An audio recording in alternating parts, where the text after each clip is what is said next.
अस्सलाम वालेकुम, good morning everyone. मैं हूं आपका होस्ट मुख्तार अहमद। मेट्रोलाइट में खुश आमदीद कहते हैं आपको। अस्सलाम वालेकुम नाज़रीन, प्रोग्राम मेट्रोलाइट के साथ मैं हूं आपकी मेज़बान फरहा औरंगज़ेब। और जैसे कि आप रोज़ाना सुबह मंडे टू फ्राइडे हमारे साथ यहाँ होते ही हैं और बहुत खूबसूरत प्यारे प्यारे जो हमारे पास क्या होते हैं टॉपिक्स होते हैं जिन पे हम बात कर रहे होते हैं। स्टोरीज होती हैं ज़्यादातर हम जिन पे बात कर रहे होते हैं। आज की स्टोरीज भी बहुत ज़्यादा इंटरेस्टिंग है। बिल्कुल ऐसा ही है और मौसम थोड़ा सा अच्छा नजर आ रहा है। और वैसे भी अब देख रहे हैं एक दो दिन के अंदर कुछ पेशगोई दोबारा की गई कि कराची में कुछ बारिशों का सिलसिला होगा। गुज़िश्ता रात भी हमने देखा कि तेज हवाओं का सिलसिला कहीं कई इलाकों में जारी था। ऐसा नहीं था कि हर जगह पर हो, लेकिन मौसम भी अच्छा है, लोगों का मूड भी थोड़ा अच्छा हो गया। जो अभी 2-3 दिन से जो मौसम है ना वो थोड़ा सा क्या कहते हैं अबर आलूद है। लेकिन ऐसे में लोगों का दिल थोड़ा उदास है क्योंकि स्मार्ट लॉकडाउन की जाने भी बढ़ रहे हैं। तो कुछ लोगों की शादियां थी, आपको पता है, सैटरडे संडे के दिन के मामला जो थे अभी बकरीद तक जो है वो शादियों का सीजन ऑन वो ये सब डिस्टर्ब हो जाएगा। लेकिन खैर कुछ पाने के लिए कुछ खोना पड़ता है, तो ये मामला तो चलते हैं। लेकिन पहली स्टोरी की जानिब बढ़ेंगे और आपको पता है कि बड़ा इंकशाफ सामने आ गया और वो ये है कि जी 16 साल से कम उम्र के बच्चों के लिए सोशल मीडिया इस्तेमाल करना जो है उस पर पाबंदी आयद कर दी गई है। और हम ये बात करें ऑस्ट्रेलिया की। ऑस्ट्रेलिया में 16 साल से कम उम्र बच्चों के लिए आप क्या समझती हैं? अच्छा इक़दाम है ये 16 साल से कम उम्र के लिए? बिल्कुल अच्छा है, होना भी चाहिए क्योंकि आजकल जिस तरह से चीजें जो है ना वो दिन ब दिन बद से बदतर होती जा रही हैं। कुछ चीजें ऐसी हैं जिन पे कभी कभार ऐसा होता है कि एज ए पेरेंट जो है ना वो हम चेक एंड बैलेंस नहीं रख पाते हैं। तो ये बहुत अच्छा इकदाम है कि अगर इस तरह सोशल मीडिया के इस्तेमाल पर पाबंदी आयद कर दी जाए तो मेरा ख्याल है कि बच्चों का जो एक पढ़ाई का जो रुझान है ना, उनका जो माइंड सेट है वो एक ही तरफ रहेगा। ये भी बहुत अच्छी चीज है। लेकिन अब हम ये देख रहे हैं, आपको पता है डिजिटल मीडिया की तरफ हम ज्यादा चले गए हैं। मिसाल के तौर पे एजुकेशन को देख लें तो वो भी हम डिजिटल ऑनलाइन पढ़ रहे होते हैं। ऐसे में जारी इसका यूजेज भी थोड़ा बहुत तो मैं कहता हूँ कि होना चाहिए, रोकथाम लेकिन ज्यादा जरूरी भी है क्योंकि चेक एंड बैलेंस होना चाहिए ना, चीजों के ऊपर नजर रखनी बहुत ज्यादा जरूरी है क्योंकि हमें नहीं पता या तो चेक एंड बैलेंस का कोई सिलसिला बना ले। 16 साल के मतलब पाबंदी आयद कर देना ये जो है ना, मुझे लगता है थोड़ा सा ज्यादा जो है ना हो गया। वो भी 16 साल की उम्र तक है। पेरेंटल गाइड इस तरह की होनी चाहिए जिस पे जो है ना जेंजीज जो होते हैं ना वो थोड़ा सा वो इसमें तजब्जुब का शिकार हैं और वो ये कह रहे हैं कि भाई हो सकता है कि शायद कोई ऐसे मामलात हो जाए आने वाले वक्तों में कि कुछ अच्छा हो जाए। लेकिन बताया जा रहा है कि जी ऑस्ट्रेलियन हुकूमत की जानिब से जारी बयान में एक नए बिल का ऐलान किया गया जिसे जून 2026 के आखिर तक मुतारिफ कराया जाएगा। इस कानून के तहत 14 साल से कम उम्र बच्चों के लिए सोशल मीडिया के इस्तेमाल पर मुकम्मल तौर पर पाबंदी आयद की जाएगी। बयान में कहा गया कि इस कानून का मकसद ऑनलाइन 14 साल से कम उम्र बच्चों के तहफ़्फ़ुज़ को यकीनी बनाना है। इस बिल में स्कूलों में मीडिया के हवाले से आगाही के मजमून को भी मुतारिफ करवाने की शिक भी शामिल की गई है। जबकि ये भी बताया जा रहा है कि बच्चे ऑनलाइन गुमराह कुन तफसीलात की शनाख्त भी कर सके। तो ये तमाम मामला सामने आ रहे हैं। इसके साथ साथ ऑस्ट्रेलियन हुकूमत ने और भी कुछ कहा है। क्या कहा है? वो ये है कि ऑस्ट्रेलियन हुकूमत के मुताबिक इकदाम इसलिए भी किए जा रहे हैं क्योंकि सोशल मीडिया पर बच्चों के जो तौहीन आमेज रवैये का जो सामना वो करते हैं जिससे दिमागी सेहत के जो मसाइल हैं वो भी आम हो रहे हैं। जाहिर है इस बयान में मजीद तफसीलात अभी तक वाज़ेह तौर पर जो है वो नहीं बताई गई है, लेकिन उम्र की तस्दीक के लिए जो है ना वो ये तरीक़ेकार अपनाया जा रहा है। चलो ये अच्छी चीज़ है क्योंकि हम ये देख रहे हैं कि जिस तरीके से सोशल मीडिया की एडिक्टिंग मतलब कहते हैं ना एडिक्शन लोगों को हो गई है। तो अब उसके लिए जरूरी है कि हमें अपने बच्चों को अगर अच्छे तरीके से गाइडलाइन देनी या तो बिल्कुल नजरसानी करें। अब पाबंदी भी इसलिए आप देखें कहां तक आप करेंगे, बच्चे घर से बाहर भी जा रहे हैं, सेलफोन यूज भी कर रहे हैं। तो जब आप वहां मौजूद नहीं हो तो फिर वहां पे क्या हो रहा है? या तो 24 घंटे तो हर शख्स ऑनलाइन नहीं होता कि अगर आपको अपने बच्चों पर नजर रखनी है तो 24 आवर्स कोई एप्लीकेशन हो कि जिसमें पता चल रहा है कि आपका बच्चा क्या क्या इस्तेमाल कर रहा है। लेकिन उसके लिए भी आपके पास 24 लेकिन आजकल के बच्चे इतने चालाक और इतने तेज है ना माशाल्लाह से कि आप कुछ भी कर लें वो उस हर चीज का वो हल निकाल लेते हैं। बिल्कुल ऐसा ही है। लेकिन ये बिल्कुल वो कहते हैं ना हम कि जिस तरीके से वो जुगाड़ वाला एक लफ्ज इस्तेमाल होता है कि जी कुछ भी जो है ना इंसान कर लेता है तो वो सेकंड ऑप्शन की तरफ लोग ज्यादा मूव हो जाते हैं। हाँ, बच्चों की बात हो ही रही है तो मेरा ख्याल है अब यहाँ पे जो ये वाली स्टोरी है ना ये भी हम शामिल कर लें। चलें जी, बिल्कुल कर लें। ऐसा ही है अब जो पाकिस्तान में जिस वक्त हालात हैं, स्मार्ट लॉकडाउन की बात चल रही है, तो अब पंजाब हुकूमत ने जो वो ये फैसला किया है कि 1 अप्रैल से तालीमी इदारे खोलने का फैसला किया जा रहा है। वजीर पंजाब हैं राना सिकंदर हयात, उन्होंने कहा कि सूबे में तमाम तालीमी इदारे जो हैं वो 1 अप्रैल से खुलेंगे और तालीमी इदारे हफ्ते में 5 दिन खुला करेंगे। राना सिकंदर हयात का कहना था कि स्कूल, कॉलेजेस और यूनिवर्सिटीज में मामूल के मुताबिक 5 रोज तालीमी सरगर्मियां जारी रहेंगी, जबकि तालीमी इदारे 4 दिन खुलने वाला नोटिफिकेशन जारी है। क्या बात है भाई। और आप ये देख रहे हैं कि अभी हमने देखा कि लॉकडाउन के निफाज के मामला सामने आ रहे हैं, और अब तो हम देख रहे हैं कि 2 दिन के लिए ये लॉकडाउन के मामला सामने आए। अब ऐसी सूरत हाल में हम ये भी देख रहे हैं कि जी तालीमी इदारों को बंद कर दिया गया था, ऑनलाइन सिस्टम मुतारिफ कराया गया था, लेकिन अब 1 अप्रैल से हम देख रहे हैं कि जी ये सारे जो स्कूल्स कॉलेजेस हैं इनके मामला तालीमी इदारे जो है वो खुल जाएंगे। फिर बैक टू समझ लें कि स्कूल वाली रूटीन शुरू हो जाएगी। लेकिन वो बच्चे जिनको ऑनलाइन पढ़ने का ज्यादा शौक है ना, फिर उनके लिए बड़ा मुश्किल हो जाएगा कि सुबह स्कूल जाना ही पड़ेगा। और साथ ही साथ हमारे यहाँ भी तो 9वीं और 10वीं जमात के इम्तिहान, लेकिन कभी इम्कान ना ये भी बताया जा रहा है, ये हम अपने मतलब पर्सनली मैं आपको अगर बताऊं कि आने वाले वक्तों में अगर स्मार्ट लॉकडाउन की जानिब हम ज्यादा मूव होते हैं और अगर हमारे पेट्रोलियम मसनूआत के मामलात वो नहीं होते, तो फिर ऐसे में दोबारा से ऑनलाइन की तरफ आ जाएंगे, क्योंकि रोजाना की बुनियाद पर ट्रैवलिंग जो बच्चों की हो रही होती है, ट्रांसपोर्टेशन एक्सपेंस चल रहा होता है, और फिर एनर्जी क्राइसिस में हम वैसे ही, तो उससे बचने के लिए मुझे ऐसा लगता है कि आने वाले वक्तों में शायद कुछ ऐसा ऑनलाइन जो है वो चीजें फिर उसके ऊपर मुंतकिल हो जाएंगी। तो ये भी ठीक है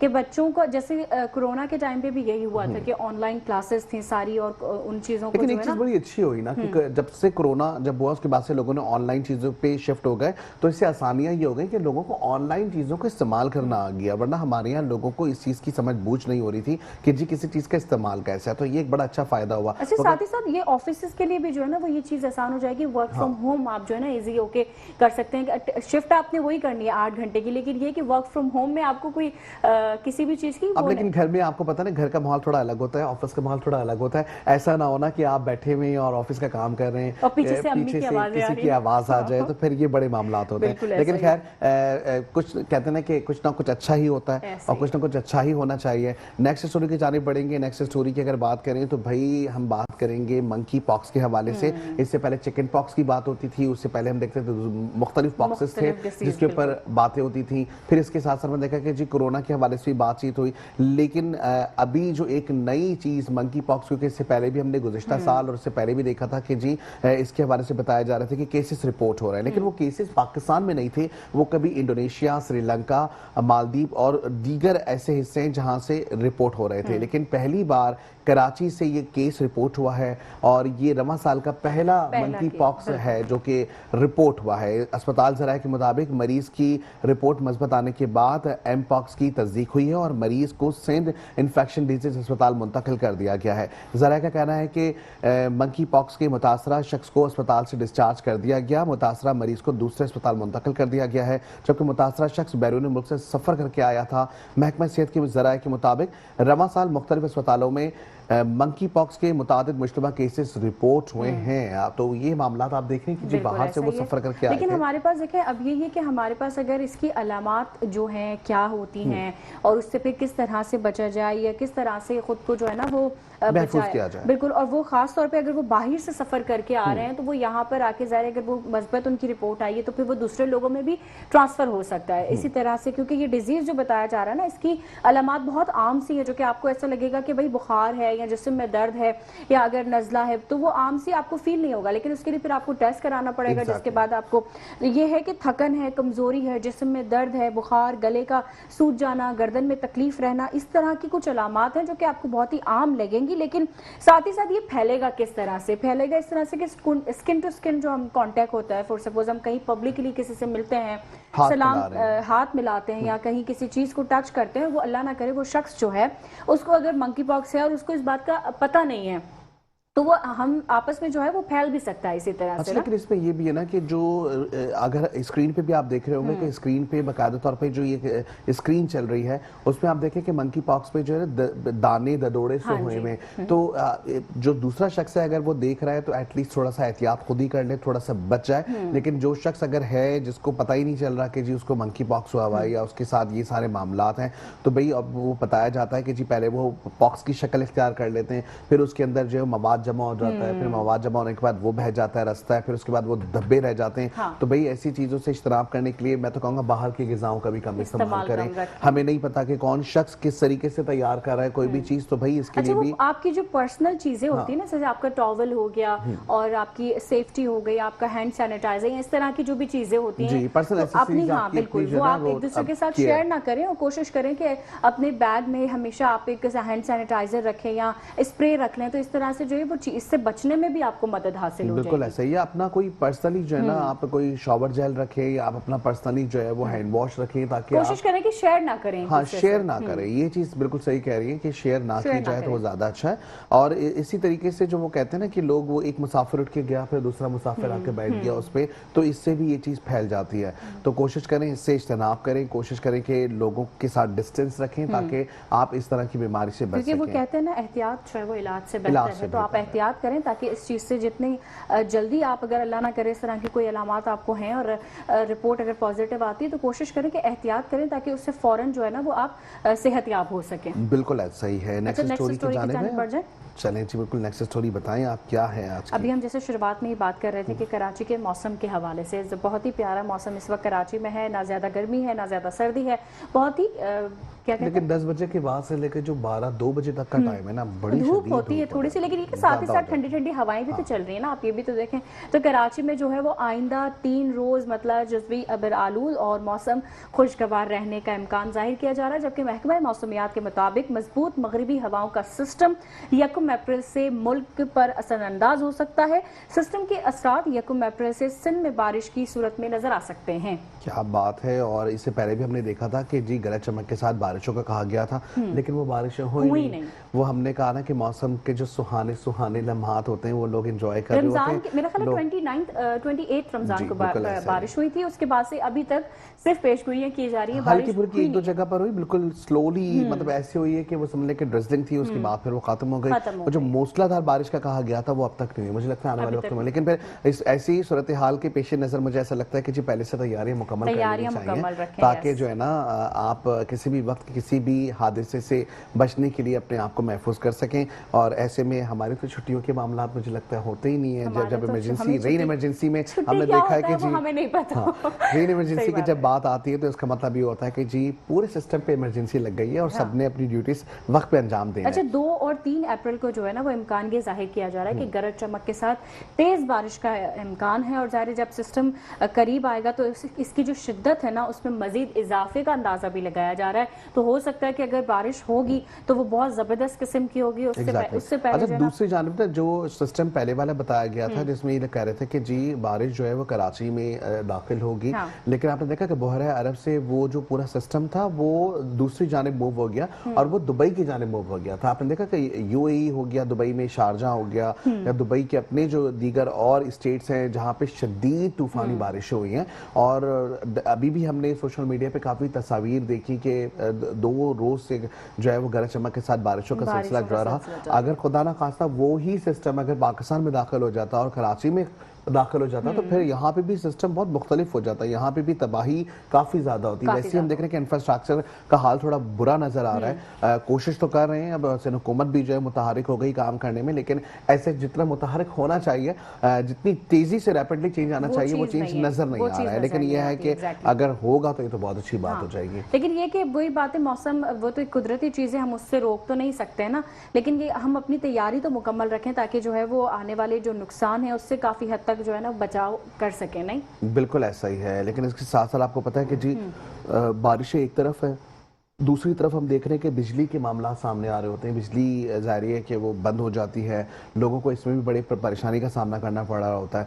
और एक और चीज़ हमने अब देखी है कि जी सिग्नल्स जो है ना वो भी अब सेलफोन्स के नहीं आ रहे होते। जब जगह जगह आपकी किसी बड़े एरिया के अंदर जो है वो जब इलेक्ट्रिसिटी 2-4 मसले ऐसे हैं जो कि बहुत ज़्यादा परेशान कर देने वाले हैं। वो कि एक तो ये जो बिजली की आपने बात कर ली, दूसरा फ़ोन के सिग्नल्स की आपने, अगर आप कहीं बारिश में फंस गए और अगर फंसे रहेंगे फिर आप, अगर आपकी गाड़ी कहीं बंद हो गई है और कहीं वहां पर बहुत ज़्यादा पानी खड़ा है, जैसे अभी हम यूनिवर्सिटी रोड की, अब तो खैर बहुत हालात बेहतर हो गए यूनिवर्सिटी रोड के, अब वो वाली चीज़ नहीं है कि अब वो सिचुएशन नहीं है, बहुत ज़्यादा पहले से बेहतर हो गई। मैंने सोशल मीडिया पे कुछ चीज़ें देखी थी जिसकी वजह से मुझे थोड़ा सा ये दुख भी हो रहा था मुख्तार कि लोगों के पास वैलिड पॉइंट नहीं है बात करने का, और जो दिल चाहता है लोग उठा के जो है ना वो शेयर कर देते हैं।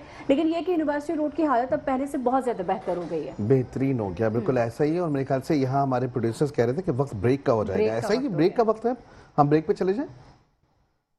मेरे ख्याल से हम ब्रेक पे चले जाते हैं और जुड़े रहें, देखते रहे हमारा ये खुसूसी प्रोग्राम जिसका नाम है मेट्रो लाइट। ठीक है जी, ऐसा ही बिल्कुल मेट्रो लाइट देखते रहें। ब्रेक के बाद फिर हाजिर होते हैं।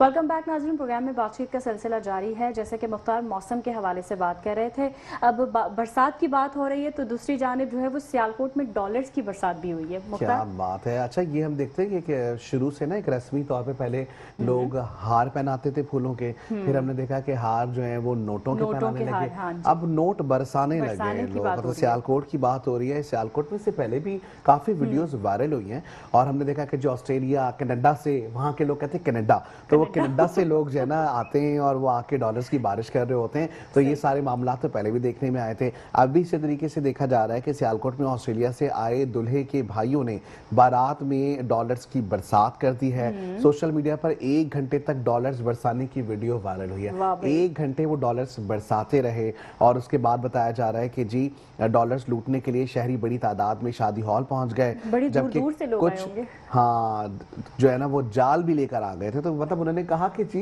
अगर एक एक करके नोट पकड़े नहीं जा रहे हाथों में, सही तो उन्होंने बात कहा कोई मसला नहीं है। जिस तरीके से वो कहता है ना कि दरिया में मछलियां होती हैं, लातादाद जाल होती डाल दें हैं, आप और जाल सारे डालें और डॉलर्स सारी आपके। जो है ना मछलियां पकड़ लें। तो उन्होंने बोला भाई हम आसमान से मछलियां मतलब डॉलर पकड़ लेंगे। उन्होंने जो है वो जो जाली होती है वो लेकर आए और जाल लाकर उन्होंने बड़े से जाल में, जिससे कबूतरों को पकड़ते हैं ना वो वाले जाल घरों से लेकर आ गए। कुछ लोग अपने स्विमिंग पूल के जाल लेकर आ गए जो कि उसको सही है। क्लीन करने के लिए इस्तेमाल हो रहा होता है। तो भाई ये सारे मामला हम देख रहे हैं कि जी शादी ब्याह के अंदर खर्चा ये वैसे ही लोग बहुत थोड़ा सा ज्यादा जो है होता शो है। ऑफ की तरफ भी आ जाते हैं कि अगर फॉर सपोज अगर आपके कोई करीबी रिश्तेदार या आपका भाई बहन कहीं कनाडा या ऑस्ट्रेलिया में बहुत माशाल्लाह अगर वो उनकी थोड़े वेल्दी हैं तो भाई यहाँ पर आके वो इस तरह की चीजें करें तो थोड़ा शो ऑफ वाले जिम्रे में भी ये चीजें आ जाती हैं। हाँ सही कह रही है, लेकिन वही वाली बात है, खुशी का कोई मोल नहीं होता ना, फिर लोगों की खुशियां भी अपनी हैं। और वैसे भी हमने देखा कि थोड़ा सा शादी ब्याह पे लोग दिखावा ज्यादा करते हैं, कर रहे तो होते हैं। वो इस दिखावे से वैसे इज्तनाब तो करना चाहिए। लेकिन भाई जाहिर डॉलर आ रहे हैं तो फिर डॉलर फिर वो बरसाएंगे भी, लोगों को दिखाएंगे भी कि भाई किस तरह हो रहे हैं। और खुशियां तो भाई सबकी होती हैं, हर बंदा खुशी को जिस तरह चाहे सेलिब्रेट करे। अभी हम खुशी अपनी सेलिब्रेट करें, चाहे हमारे पास आ गई है, सबसे बड़ी खुशी आज की हमारे लिए ये वाली है। तो भाई ये हम एंजॉय भी कर रहे हैं। हो गई थी लेकिन मिल गई है, मिल गई। तो ये सारे मामला हम देख रहे हैं कि जी खुशियां जैसी भी हो, लेकिन हर किसी का अंदाज अलग होता है। लेकिन सोशल मीडिया पे जब वायरल हुई वीडियो तो हो सकता है कि आने वाले वक्तों में शायद कोई एक्शन भी सामने आए, क्योंकि इससे पहले याद होगा आपको कि हमने डिफरेंट स्टोरीज जब गुज़िश्ता कुछ महीनों में की थी, उसमें हुकूमत पंजाब की जानिब से एक बड़ा जो है वो क्रैक डाउन किया गया था। उन्होंने बताया था कि जी डॉलर या पैसे उछालना या पैसों को जो है क्योंकि नुमाइश करना, इस पर पाबंदी लगाई गई है। तो अब आने वाले वक्तों में देखेंगे कि शायद इसके ऊपर भी कोई एक्शन ले लिया गया हो। नेक्स्ट स्टोरी की जानिब बढ़ जाते हैं और हमारे पास जो नेक्स्ट बात हो रही है वो भी बारिश के हवाले से हो रही है। और अब ये बारिशों के जो नुकसानात हैं, जैसे आप बता रही थी कि जी कराची में अगर बारिश हो जाती है तो बहुत से नुकसानात होते हैं। इसी तरीके से खैबर पख्तूनख्वा में जब बारिश होती है तो वहाँ पे हादसात से जो नुकसानात हैं उसमें अभी बताया जा रहे हैं कि 9 अफराद जहाँ भाग हो गए। ये तो बहुत अफसोसनाक बात है क्योंकि मुल्क के मुख्तलिफ हिस्सों में जो है वो इस वक्त बारिश का सिलसिला जो है वो ज़ाय वक्फे से जारी है। और केपी में सवात, बन्नू और हंगू में जो है वो नौशेरा, टांग, बाजोड़ या जैसे और भी मुख्तलिफ जो इलाके हैं जैसे मालाकंड हो गया, पारा चनार हो गया, वहाँ पे इस वक्त हल्की और तेज़ बारिश का सिलसिला जारी है, जिस दौरान ये अफसोसनाक वाक़या जो है वो 9 अफराद की जाँ बहक होने का पेश आया था। बिल्कुल ऐसा ही है। आपको पता है कि इससे पहले भी गुज़िश्ता दिनों हम ये देखते थे कि जी नॉर्दर्न एरियाज में लोग जो है वो घूमने फिरने के लिए जाते हैं और ऐसे मौसम में अगर आप चले जाएं तो बड़ा आप तजब्जुब का शिकार हो जाते हैं। आपको नहीं समझ आता कि आपको रिटर्न पाकिस्तान मतलब आपने जो शहर है वहाँ वापस आना चाहिए या आपको जो है वो वहीं जो जहाँ पर आप मौजूद हैं वहाँ रहना चाहिए, क्योंकि आपको पता है लैंड स्लाइडिंग के मामला बहुत ज़्यादा सामने आते हैं और जितनी ज़्यादा तेज़ बारिश होती है उतनी ही ज़्यादा लैंड स्लाइडिंग हो रही होती है। और इस तरह की लैंड स्लाइडिंग के अंदर हादसा जो रोनुमा हो रहे होते हैं वो डेफिनेटली आपको पता है उसके नुकसान बहुत ज़्यादा हैं। ऐसे में जो 9 अफराद जहाँ भाग होने की बात की जा रही है वो ये भी बता रही है कि जी तकरीबन 47 के करीब जो अफराद हैं वो जख्मी बताए जा रहे हैं। जबकि ये भी बताया गया कि पीडीएमए के मुताबिक जहाँ भाग अफराद में 8 बच्चे और एक खातून शामिल है। मतलब फैमिलीज के लोग हैं। अब कोई कहीं निकला हुआ है या कोई घर में मौजूद है या एक ही घर में हो सकता है कि छत गिर गई हो या मुख्तलिफ जगहों पे हमने देखा है कि जी ऐसे हादसा होते हैं जिसमें लोग जख्मी भी, कुछ लोग बह के रैले में बह जाते हैं। तो भाई ये सारे मामला जो है ना वो सामने आ रहे होते हैं। तो बारिशों के हवाले से बताया जा रहा है कि 6 मकानात को नुकसान भी पहुंचा है और हादसा बन्नू और शुमाली वजीरिस्तान में पेश आए हैं। इसके अलावा ये भी बताया जा रहा है वो लोग जो कि टूर करना चाहते हैं तो भाई हम उनको बताते चलें दोबारा से कि जो इलाके बताए जा रहे हैं खैबर पख्तूनख्वा में सवात हो गया, बन्नू, हिंगो, नौशेरा, टांग, इसके साथ साथ बाजोड़, कर्क, इसके साथ पारा चनार, मालाकंड, इसके साथ साथ शुमाली और जनूबी वजीरिस्तान, ये वो इलाके हैं जहाँ पे इस वक्त बारिश हो रही है। तो लोगों के सिलसिले होते हैं कि भाई सवात जाना है, हमने घूमने फिरने के लिए, मौसम थोड़ा अच्छा हो रहा है, लेकिन ये सारी एंटरटेनमेंट ना उस वक्त अच्छा लगता है जब आप कोई अल्लाह ना करे और कोई। अच्छा वहाँ पर जो लोगों का जो रिहाइश या जो वहाँ के लोग हैं, जैसे वो पहाड़ों में रहते हैं ज़ाहिर है, और थोड़े से वो कच्चे मकानात भी होते हैं, तो उनकी दीवारें गिर जाना या इस तरह के जो मामलात हैं ना वो बहुत आम होते हैं। और ख़ास तौर पे जब आपको याद होगा मुख्तार, जब आज से कुछ साल कबल जब बहुत शदीद बर्फबारी हुई थी इस मरी में, और वहाँ पर जो होटल्स थे वो तकरीबन जो है ना वो लोगों से भर चुके थे, और वहाँ पे बहुत इस तरह के वाकयात भी पेश आए। अब तो खैर बारिशें हैं, लेकिन बर्फबारी की मैं बात कर रही हूँ कि इस तरह के वाकयात होते हैं, तो कोशिश यही करनी चाहिए कि आप इन दिनों में जो है ना अपने घर से ना ही निकलें। बिल्कुल 2022 और 2023 की आप बात करें जिस वक्त बहुत ज्यादा सर्दी बहुत थी शदीद ज्यादा और बर्फबारी हुई थी। उस दौरान हमने देखा था कि जी काम तो बहुत किया गया, लेकिन उसके बावजूद लोगों की जानों का ज़िया बहुत हुआ, और उसमें ज्यादातर लोग जिनकी जानें गई थी वो टूरिस्ट थे। तो भाई ऐसे सिलसिले में हमें देखना ये लोगों ने चाहिए, अपनी गाड़ियों में रातें गुजारी थी, गुजारी जिससे ठंड के बाइस जो है ना उन लोगों को जानी नुकसान बहुत ज्यादा हुआ था उस बिल्कुल दौरान। ऐसा ही है। नेक्स्ट स्टोरी जिसके बारे में अगर हम आपको बताएं तो बात वही है कि अभी हम देख रहे हैं कि अमेरिका और ईरान के मामला सामने आ रहे हैं, जहां पे मुज़ाकरात की बात की जा रही होती है। बिल्कुल ऐसा ही है। पाकिस्तान सालिसी का किरदार अदा करता हुआ दिखाई दे रहा है, लेकिन बताया जा रहा है कि तेहरान की जानिब से जो है वो इंदिया दिया गया, और वही बता रहे हैं कि जी ईरान के और अमेरिका के जो ताल्लुकात हैं या जो मुज़ाकरात के मामलात हैं वो बराह रास्त नहीं है। बहुत सी सोशल मीडिया पे बहुत सारी जगहों पे चामगोइयाँ की गई कि जी बराह रास्त जो है मुज़ाकरात हो रहे हैं, ऐसा नहीं है। सालिसी के किरदार के लिए पाकिस्तान मौजूद है। पाकिस्तान मैसेंजर है वो जो कि ईरान तक मैसेज पहुंचा रहा है और अमेरिका तक पहुंचा रहा है। उन्होंने ये कहा, खबरसां एजेंसी के मुताबिक तर्जुमान ईरानी वजारत खारजा इस्माइल बकाई ने अपने बयान में कहा कि अमेरिका के साथ कोई बराह रास्त बातचीत नहीं हुई, पैगामात सालिसों के जरिए पहुंचाए जा रहे हैं। इस्माइल बकाई का कहना है कि ईरान को भेजी गई तजावीज़ ज़्यादातर गैर हकीकत पसंदाना जबकि गैर माकूल और हद से ज़्यादा थी। उन्होंने मजीद कहा कि खुश आइन है कि इलाकाई ममालिक अमन की कोशिश कर रहे हैं, ताहम सूरत हाल को हकीकत पसंदाना अंदाज में देखना ज़रूरी होगा। जबकि तर्जुमान का मजीद ये भी कहना है कि यूक्रेन तनाज़े को अमेरिका इसराइल की ईरान के खिलाफ जंग से जोड़ना तबाहकुन गलत फहमी होगा, ऐसा ही बताया जा रहा है। बिल्कुल ऐसे ही। लेकिन जो मुज़ाकरात की बात हो रही है, हम ये देख रहे हैं कि जी पाकिस्तान ने जो इस वक्त किरदार अदा किया है वो लफ्ज़ों में बयान करना मुश्किल है। मतलब जितनी तारीफ की जाए, एक तो तहम्मुल का मुजाहरा किया, दूसरी जानिब एक जानिब हम सऊदी अरब को देख रहे हैं, एक जानिब हम दुबई को देख रहे हैं। गुज़श्ता रोज़ में हमने देखा कि एक स्ट्राइक दुबई पे जो है वो दोबारा हुई थी, और बहुत से हमारे भी ऐसे रिलेटिव्स हैं जो कि आते जाते रहते हैं या रहते हैं। तो अभी हम देख रहे हैं कि जी मुकम्मल तौर पे जब तक कि ये हालात दुरुस्त नहीं होते, तो वो लोग जो कि सऊदी अरब में रहते हैं या दूसरे खलीजी ममालिक में रहते हैं, उनका पाकिस्तान आना या पाकिस्तान से जाना, मतलब वो तमाम लोग जो है इस वक्त इस कंडीशन में नहीं कि वो कोई फैसला कर सकें। उनके बच्चे वहाँ पर हैं, कि कुछ के बच्चे लंदन या अमेरिका में मौजूद हैं, कुछ लोगों के बच्चे जो है वो पाकिस्तान में हैं, कुछ खुद जो है वो खलीजी ममालिक में। तो जब तक कि सूरत हाल बेटर नहीं होगी तब तक के हम समझते हैं कि पूरे मुल्क का अमन जो है ना वो अब समझने के तबाही के दहाने पर है। अच्छा, कोशिश ये भी होगी कि अगर पाकिस्तान जो सालिसी का किरदार अदा कर रहा है, तो उम्मीद यही जाहिर की जा रही है कि हो सकता है कि फरीकैन की जानिब से जो है वो इंशाल्लाह, बहुत उम्मीद जल्द तो यही है। इस बात पर जो है ना वो रास्ते जाहिर हो जाए कि भाई अब ये चीज़ रुक जानी चाहिए, क्योंकि इससे वो हम कल भी यही बात कर रहे थे कि इससे आप सिर्फ दो ममालिक नहीं बल्कि पूरी दुनिया मुतासिर हो रही है। जितनी भी करीबी ममालिक हैं वो अच्छा, सभी अब तो मुतासिर ये हो है ना रहे कि हैं। सिर्फ कुछ लोग कह रहे थे कि जी शायद ये जंग जो है वो मुस्लिम ममालिक और इसके साथ साथ जो इसराइल है उनकी है।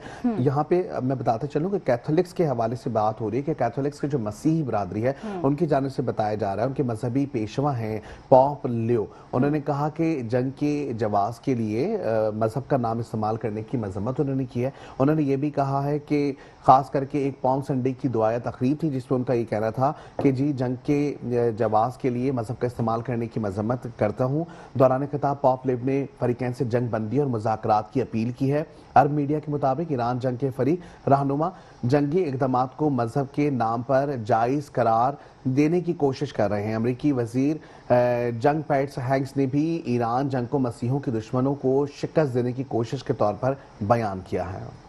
अच्छा जी, ये भी है कि देखिए अरब मीडिया की जानिब से जब ये बात की जा रही है कि जंगी इक़दामात को मजहब के नाम पर जायज़ करार देने की वो कोशिश करते रहे हैं, और साथ ही साथ अमरीकी वजीर जो हैं वो ये भी कह रहे हैं कि ईरान जंग को मसीहों के दुश्मन और शिकस्त देने की कोशिश के तौर पर बयान कर रहा है। लेकिन अब वही बात आ जाती है कि जब इतने लोग जो हैं वो आपको एक चीज़ से कि आपकी तरफ देख रहे हैं कि ये चीज़ अब ख़त्म हो जानी चाहिए या रुक जानी चाहिए, तो मेरा ख्याल है कि दोनों फरीकैन को इस चीज़ पर जो है ना वो संभल रजामंदी जाहिर करनी चाहिए। बिल्कुल ऐसा अच्छा ही जी, है। नेक्स्ट स्टोरी जो है वो मैं चाहूंगा कि एंटरटेनमेंट की है, वो बस हम फौरन से इसको लेते हैं क्योंकि बड़ी एक मशहूर फिल्म हो रही है बुल्ला, और बुल्ला जो फिल्म है वो अदाकार शान शाहिद ने बनाई ऐसा ही है। है। बताया जा रहा है कि जी रिलीज के पहले हफ्ते में मजमूई तौर पर 15 करोड़ रुपए 29 लाख का बिजनेस उसने किया है। दूसरे हफ्ते में भी सिनेमा घरों में फिल्म बीनों का जो है वो रश दिखाई दिया गया, खास करके पंजाब के सिनेमा घरों में काफी रश दिखाई दिया गया और इस फिल्म को बड़ा पसंद किया जा रहा ऐसा है। ही। जबकि ये भी बताया जा रहा है कि इस फिल्म का रिस्पांस बहुत अच्छा है। इसमें बहुत से ऐसे अदाकार हैं जो कि बड़े नामवर हैं, लेकिन